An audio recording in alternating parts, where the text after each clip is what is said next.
خانہ کعبہ اللہ تعالیٰ کی توحید کا سب سے روشن ثبوت ہے اور مسلمانوں کی پہلی سمت قبلہ۔ اس گھر کی حرمت کو برقرار رکھنے کے لیے ہر دور میں انسانی جدوجہد سامنے آئی۔ قرآن کریم نے عام فیل کے سال میں اس کی حفاظت کا معجزانہ واقعہ بیان کیا۔ اس کے بعد زمانے کے مختلف ادوار میں کعبے کی پاسبانی محض مذہبی فریضہ نہ رہی، بلکہ مکہ مکرمہ پر سیاسی حکمت عملی کا دار و مدار بھی اسی کی تقدس پر تھا۔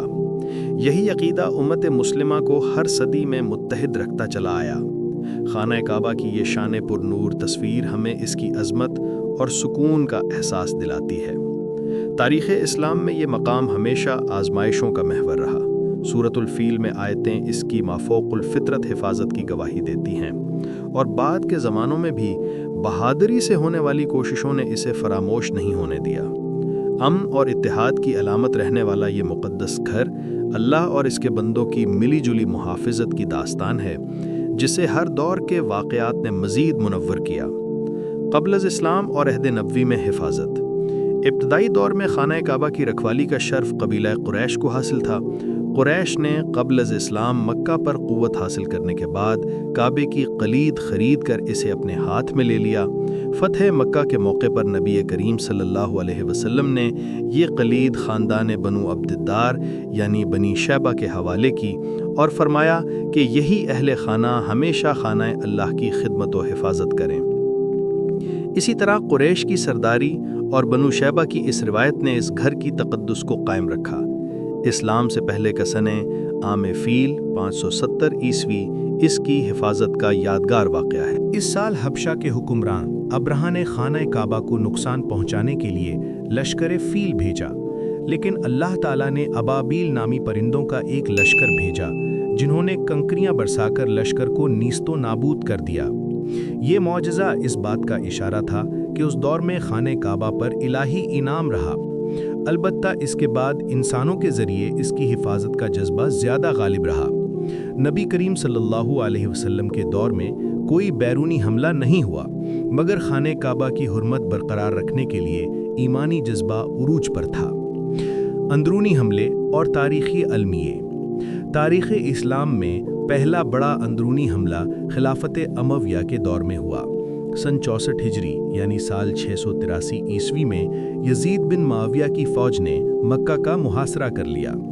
لشکر یزید نے مسجد الحرام کے بلند مقامات پر منجنیق نصب کیے اور پتھر آگ برسائے۔ 40 دن تک جاری رہنے والے اس محاصرے میں گھیراؤ کا خاتمہ یزید کی وفات کی خبر موصول ہونے پر ہوا۔ اس معرکے میں خانہ کعبہ کو نقصان پہنچا، لیکن خبر موت نے یزیدی لشکر کو پیچھے ہٹنے پر مجبور کر دیا۔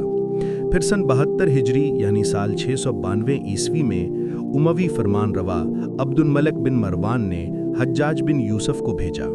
حجاج کی فوج نے بھی خانہ کعبہ کو نشانہ بنایا اور توپ خانے سے شدید گولہ باری کر کے اس کی دیواریں بڑی حد تک مسمار کر دیں۔ اس خون ریز معرکے میں حضرت عبداللہ بن زبیر رضی اللہ عنہ اور ان کے ساتھی بہیمانہ قتل ہوئے۔ یزید اور حجاج کے دور کے یہ واقعات ہمیں بتاتے ہیں کہ اب خانہ کعبہ کی حفاظت محض مذہبی فریضہ نہیں بلکہ سیاسی طاقت کا مسئلہ بن گئی۔ خانہ کعبہ پر اہم حملوں کی ٹائم لائن۔ 570 عیسوی یعنی عام فیل۔ حبشی فرمان روا ابرہہ نے خانہ کعبہ پر حملہ کیا، لیکن اللہ تعالیٰ نے ابابیلوں کے جھنڈ کے ذریعے اس کے لشکر کو تباہ کر دیا۔ 683 عیسوی یعنی 64 ہجری یزید کے لشکر نے خانہ کعبہ کا محاصرہ کیا اور منجنیقوں سے پتھر برسائے۔ 40 دن بعد یزید کی وفات کی خبر پر لشکر واپس چلا گیا۔ 692 عیسوی یعنی 72 ہجری اموی حجاج بن یوسف نے خانہ کعبہ پر توپ خانے کا استعمال کیا۔ شدید تباہی کے بعد حضرت عبداللہ بن زبیر شہید ہوئے۔ 1979 عیسوی یعنی 1400 ہجری جہیمان العتیبی کے شدت پسندوں نے مسجد الحرام پر قبضہ کر کے خانہ کعبہ کو نشانہ بنایا۔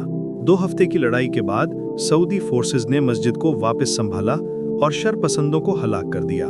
جدید دور میں حفاظتی اقدامات۔ آج خانہ کعبہ کے تحفظ کے لیے جدید دور کی ٹیکنالوجی اور بین الاقوامی اتحاد کا سہارا لیا جا رہا ہے۔ سعودی حکام نے مکے کے گرد حدود میں 15,000 سے زائد جدید نگرانی کیمروں کا جال بچھایا ہے اور مصنوعی ذہانت سے چلنے والے سسٹمز نصب کیے ہیں۔ دریں اثنا